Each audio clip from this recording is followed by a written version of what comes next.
This is a museum piece.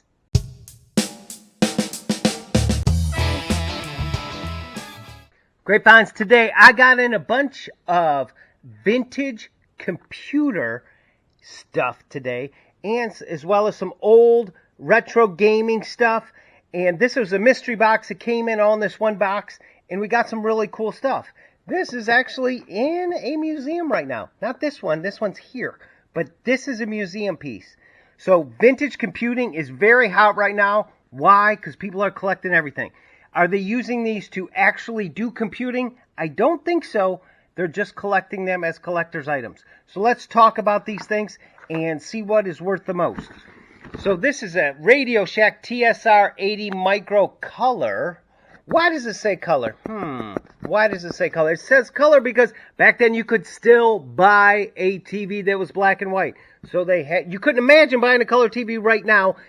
You couldn't imagine buying a TV right now that wasn't in color. But back then they had to say that. This is the model TSR 80 you can see here. And it's in the box. People love the boxes. Why do they love boxes? Because they like putting stuff away. So this is the computer right here. And you can see that this would hook up in here. That's where you'd put the expansion RAM. You would hook this in. There's your AC adapter. Now, with a lot of these things, people collect everything. The manual isn't in here, but the power is. The power's worth money. This is cool. This is worth a good amount of money. This is a Radio Shack. This is a 16K RAM expansion. So that's RAM expansion. It plugs in back there. That was something that you bought separately. And that can be sold separately. These are cool. Now, retro computing stuff are just like vintage video games. You want to make sure they work.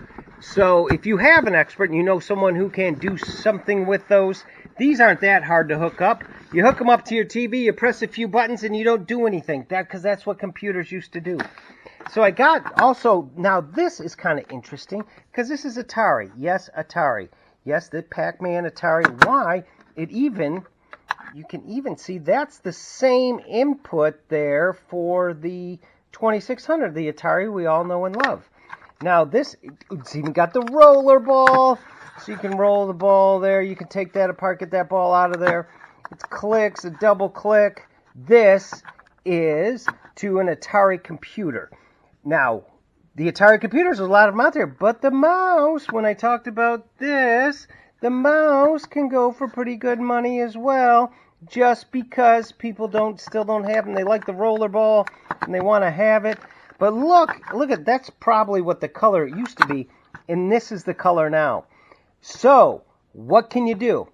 Well, our good buddy Logan, who we gave that great deal to, and then he hasn't shown up since, and we haven't seen his brother in a long time. He knows how to retrobrite. Retrobriting is he makes things all nice and white, and I think we could use some retrobriting on this, because this would sell a lot better if you're retrobriting. What you do is you put some ultraviolet light, get hydrogen. There's different methods to do it, but you do it and you make it look all pretty and nice, and it's just kind of, this is very yellow, extremely yellow. This is not the color, but if you made that, because presentation is, of course, everything. So Atari, how could that be worth it, or the whole computer or that? Well, let's find out. Now this is actually in a museum. Yes, this is the Timex Sinclair 1000. Sounds very technical. This is the expansion. We have the expansion as well. Why is this in a museum? This was the first home computer sold for under $100. How much under $100? 1 penny. $99.99. But it was under $100. You could get these, and these actually, because of the price drop, probably helped with the other computers and the features that it had. How would you keep the tape? This was actually hooked to your TV. So there used to be smart TVs back in 1982. See, you could be smart on channel 2 or channel 3. There's a serial number. You can see everything that is included in here, and where did you keep your information? I mean, there's not even buttons here, but it still has a QWERTY keyboard, and it even came with it. This is where you kept all the information. What'd you keep them on? Well, kids, these are cassette tapes. Yes, they are tapes. This is an automobile analyzer, and it just basically, I think it does your records for your car. The Cube game. Yes, it's the Cube game. No description. If you don't know what the Cube game is, you don't know. The Budgeter. See, if you've already done well on your budget because you only paid $99 for a home computer when no one else has that. So the Budgeter, I think it doesn't have a description either because you've already done well. So that's also from Timex there.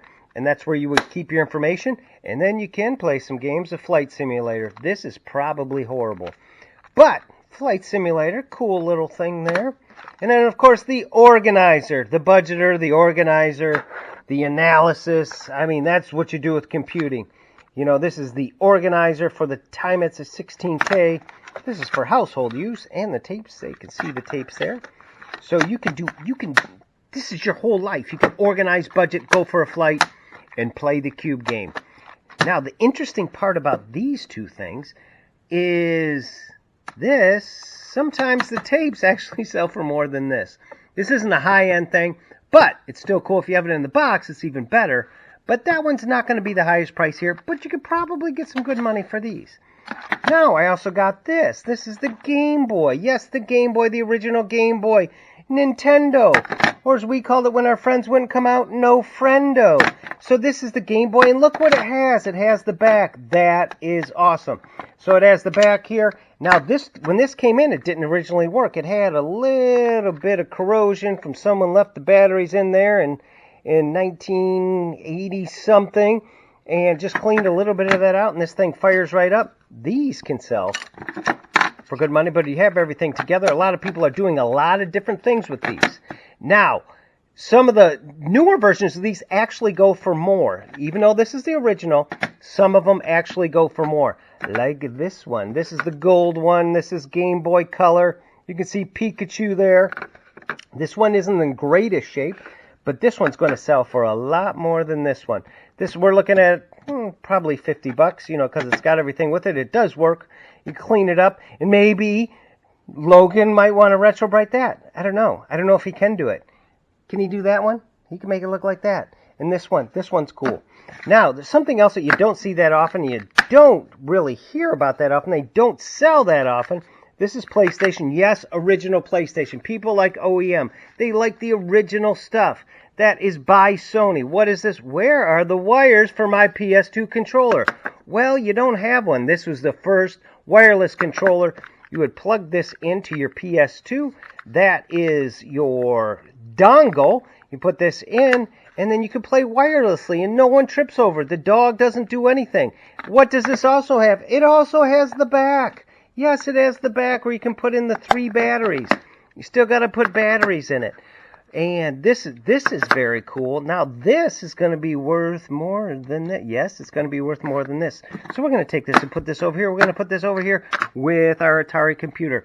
Now, I did get these in as well, and I just want to talk to you about this. This game goes for a lot of money. This game has kind of dropped in price. It's about half of what it used to be because it's the last NCAA, and on the Xbox 360, there's Denard Robinson from the University of Michigan, and you can see the game here. This cover isn't that good, but this game right now is averaging about $70. Most sports games are averaging nothing.